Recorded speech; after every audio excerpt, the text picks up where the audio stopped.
Hey guys, this is John Scarborough. Wanted to show y'all a little present I bought for my wife. She's been she saw this tractor, said she liked it. We've been looking for a little tractor that she could use. We're fixing to start upping our gardening and stuff for market, for taking to the market and stuff like that. So we were kind of looking for a little smaller tractor. This tractor would have just been too big. This one over here, just been too big for that. And we bought that because it's helped us with our building process, not because I think it's necessary to own a tractor when you own cows. I've had a lot of people ask me about that, but I don't think that it's necessary. I will say that it is doggone handy, and it will get you out of a bind when you own cattle. But you don't need one, and you sure don't need one that big. In fact, I would suggest, if you're new into cows and you're just planning on running a few head and you're just getting into it and you're looking for a tractor, I would suggest something small like this, because you can buy tractors like this for like $1,000. Now, maybe not one quite like this. This one I got for $2,500 because it's actually a diesel engine and all like that, and then I got the blade with it and all like that. And it may not be the best thing in the world, but the point is that you can get tractors like those old 8-in Fords and stuff. You might have to do some work on them and stuff like that, but you can get those for like $1,000 or $1,500, you know, which is really not that bad. And really, $2,500 is not that bad, because you're not going to find the best four-wheeler for that price. And what I mean is there's a lot of people talking about not owning a tractor at all and just owning a four-wheeler for unrolling your hay and things like that, which I love, by the way. Personally, it's my favorite way of feeding hay. But I will say that to own a four-wheeler big enough and good enough that's not beat up and torn to nothing, you're probably going to have to spend at least the $2,400. So this is not a bad option, a small tractor like this. So don't toss this out. You know what I mean? With that being said, this is not four-wheel drive. It's two-wheel drive. It does look pretty bad with these tires on the front. Everybody thinks it's four-wheel drive. They look at it, but it's not. This is actually a Massey Ferguson 35, and it's got a 3-cylinder Perkins diesel engine. So I really like it with a diesel engine like that. I honestly didn't think that I was going to be able to find a tractor this compact with a diesel engine and having 35 horsepower. You know, I thought I was either going to have to get a little bit of a bigger tractor, or I was going to have to, and actually my camera is making this look like a bigger tractor than it is. It's actually not a whole lot bigger than my riding mower. It is a little bit bigger, but anyway, I would say that it's a smidge smaller than an 8-in Ford, looking at it.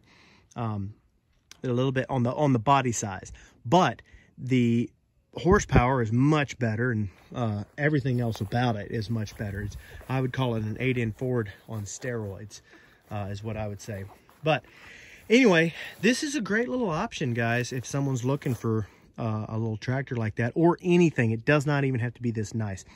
So just keep that in mind. The only downside to these is they're not four-wheel drive. So if you live in an area where I am, then that can be a problem because of our hills and all like that. At the same time, our hills could be an advantage, because if this is all I had to feed with, then all I would do is I'd put a 3-point spear on there, and I would just set it right at the hill, right up top here, and then I would just push it off by hand, and it wouldn't be that bad. That's plenty doable. So the bad side of the hills kind of weighs itself out, and you know, and levels out, and it's not that bad. Okay. But anyway, guys, I just wanted to throw that out there real quick. But I kind of wanted to show y'all, do a quick little walk around of this little beauty. I kind of like this little old tractor. But anyway, I will show you here. This is one thing I really like about it, is it's got a foot throttle to it. You know, of course, it's got the old school throttle, kind of like that, that you see like on the old 8-in Fords. If you look there, it's got quite a few gauges. All the gauges work great. So I like that. But I really like this because you don't see this just a lot on these older tractors. This is a 1958 tractor. This is not something you see just a whole lot. A lot of times you just have to operate it up here, and that foot throttle is very nice. This is another thing I like here, guys. Look at this. That, of course, I have to be sitting on the tractor for it to work. But you push this down, and then you have to reach down and manually flip that back. But what that is that's basically an emergency brake. And it's really cool just because it's old school, it's simple, and it has lasted this long, and I guarantee it's going to last another 100 years. This would. Now, I'm not saying the rest of the tractor would. But then just this, that ties your brakes in and everything. I just really like that. It's really a good quality build here. Okay, it's very simple. And this is something else that impressed me is the gears are really smooth, and they're smooth when you're driving and switching gears. Okay. So like this tractor of mine, the gears are good, but you can tell it's got some hours on it. Okay, this tractor's got about 5,000 hours on it. So you can tell it's got some hours on it, and you can tell that they're used hours. They're hard working hours. One thing about a tractor is 5,000 good, easy hours can sometimes be better than 5,000 hard hours. Well, this seems like it's had quite a few hard hours on it. It's still a solid tractor and still a very good tractor. Not going to knock this tractor. I love this tractor. But just there is that, like it's a little bit of slip in the gear. No, a little bit of just not quite as smooth and, and things like that. But other than that, it's good. Another thing that I love, guys, is this right here. This is an old school air filter. This is an oil bath. This is the same as on my welding machine. These oil bath air filters, in my opinion, are the best air filters there are. If you don't know how they work, basically the air goes down and cycles through the oil and then comes back through it. Dirt just can't pass through that oil. It just can't. So the nice thing about it is even when you get a really, really dirty, a lot of really dirty oil, it is very difficult for any dirt to ever rise up out of that oil. So the worst thing it might start doing is choking your tractor down, and then you clean it out and you're good to go again. Whereas other air filters, they can do that, but they can eventually start to go bad and start letting in trash. These are just really nice, and they're really easy to change. All you do is open this up, change this oil out, and you're good to go. And it's right here on the side. It's really easy to get to. Love that. It's just a super simple tractor. Another thing that I really like about this specific tractor, when I went and looked at it, was all the lights work. It's got 2 front lights and 1 back light, and they work great as soon as you switch it on. I love that. And then this tractor also has power steering.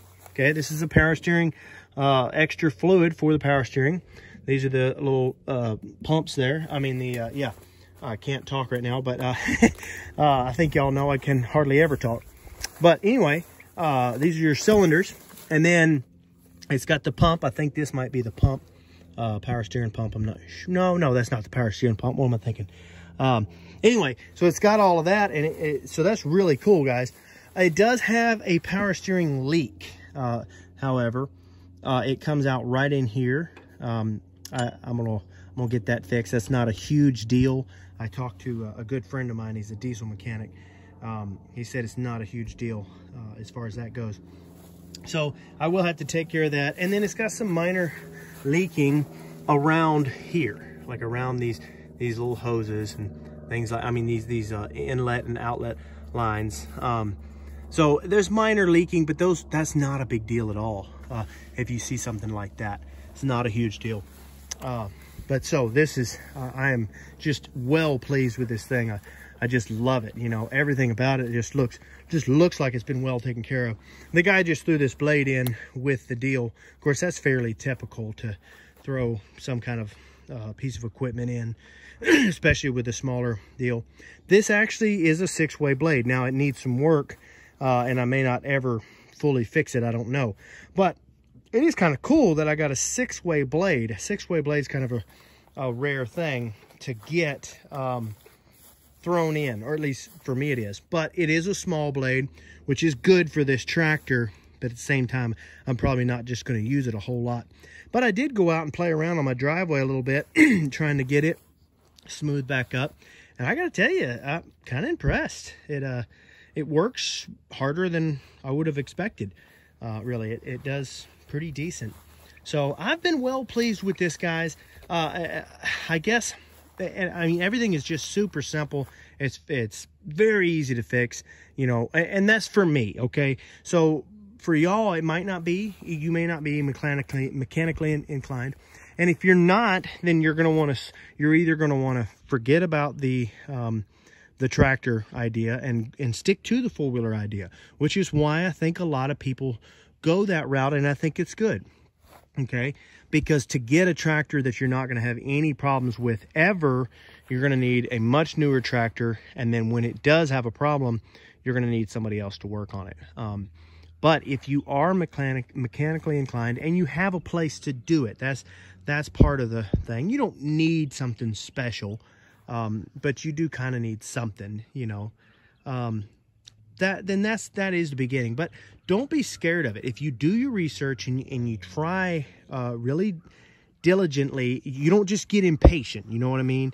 The main thing is don't need it. Don't have to have a tractor, because then if you do, then you're going to be forced to go get something before you really know what it needs or whatever. You know, you want to know for a fact that the tractor is what you want. It will do everything you want it to do, and it will be a phenomenal tractor. You know, for me, I didn't need this tractor to carry hay. However, it will be a nice backup to know that all I got to do is hook my 3-point spear up, and it will be a phenomenal backup, okay? I don't cut or rake hay or anything like that. I don't do anything with my hay. I just go buy it from my father-in-law. So I don't have to worry about that or anything like that. We're just going to use it here around the house for smoothing the driveway, and then my wife will hook a little plow to it, and my wife will probably use it in the up in the garden and things like that. So we do hope to have it as a useful tractor. But the point I'm trying to make about this is, if anybody is thinking about a tractor for raising cattle or livestock, one of these smaller, older tractors, maybe even 1950s model tractors, might not be a bad option. But when you do go look at older tractors, do your due diligence. Look into it, research the tractor, know exactly what you're getting. And then there's some good videos on YouTube as well about what to look for in a tractor. I watched them because I thought it was I might learn something new, you know, and they are really good videos. Honestly, I kind of know what to look for and what's going to be good and bad. I've done enough. I've bought enough things like this. I'm mechanically inclined enough to know. And then for me personally, guys, I really like diesel. Okay, to me, they're smoother, they're cleaner, and they're more fuel efficient. But the other thing is I started off, a little short story. I started off in life, I didn't want to be a mechanic at all. I hated mechanic work because all of my brothers liked it, and so I just didn't like it. You know, I wanted to be a welder, and I wanted to get into farming. Like, that's how it started off. I did not want to do any mechanic work. Well, of course, as luck would have it, unless you're rich and you try to get into all these things, you end up by necessity having to know some of these mechanical skills. So I had some breakdowns on my welding machines and breakdowns on my trucks and all like that. And in order to make it through, I had to do a lot of the work myself just to get it, just to be able to afford to continue on. So as a byproduct, I ended up learning quite a bit of mechanical skills along the way. And now to the point that I'm not scared to tackle most any project, especially not an older project like this, because these older projects, guys, there are YouTube videos for days on how to fix these kinds of things. If you are scared of it and you don't know for sure if it's something you want to get into. So anyway, if you do think about getting an older tractor, make sure that you are somewhat mechanically inclined, But do your research and know exactly what you're getting. Try your best to get something that you're not going to have to work on. So back to the story, my whole point in me having to work on those things is they were all gasoline engines. So I'm fairly mechanically inclined when it comes to gasoline engines. I understand diesel engines. I understand how they work, and I understand all of it. But here's the thing. I have had so little issues out of diesel engines that and I'm crossing my fingers here, guys, but I've had so little issues out of them. They've just been so dependable that I have not had to learn. I have not had to learn very much about diesel. So that has made me, as a guy that is resourceful and try to do a lot of the stuff for myself if I have time and if it makes sense, that has made me more inclined to steer towards diesel. Okay, so that is something to maybe consider. And I'm not saying that diesel is better, because at least gasoline, anyone is more likely to be able to work on a gas. Okay, but all I'm trying to say is, from my experience, because you can work on it, I guess it just ends up being, for me, it seems like I end up working on them more. But I don't know. I mean, this is an old tractor, you know, you never know. But that's just my own personal experience. I'm not advising anybody in any way. But I just wanted to show this video, let y'all see this beautiful tractor that I got. I absolutely love this tractor, by the way. And one of the reasons why I wanted to go ahead and grab it is because it looks a lot like an old 8N Ford to me. It looks kind of like one of those old 8Ns or 9Ns. And I kind of have a nostalgia for that, because I've done a lot of work on these things. When I was younger, we actually rebuilt one all the way through, tore it down and put it all back together. And even when I didn't like mechanic work, I still enjoyed that job back then. But my grandpa had an old 8N, couple old 8Ns. My dad had them, and then that was what I kind of learned on. So there's a lot of nostalgia there, and it's got that shape like kind of like an old 8N. But to me, it looks a little bit better. And really, it's an 8N on steroids, guys. It really is, because it's much stouter. It just seems to be much better tractor. But with all that being said, I don't actually have any experience with this specific tractor. This is my first experience with it. So if anybody's got any thoughts, comments, if anybody knows anything about it, if anybody's even got some negative stuff to say about it, you know, knowledgeable negative, you know what I mean? Like, if you know something bad about it or something good about it, put it in the comments. Let me know. I feel free to do that. That's what this is going to be good for. If y'all know anything about it, anything I need to be aware of, you know, about the tractor. But yeah, let me know what y'all think. But I do plan on doing some updates on this tractor and letting y'all know how, along the way, how I like it and how it's working out for me. So anyway, guys, I think that's going to be it. I'm going to go ahead and wrap that up. But anyway, I just wanted to show this beautiful tractor. I just love it, and I'm just so happy. So thanks, guys. Don't forget to like and subscribe.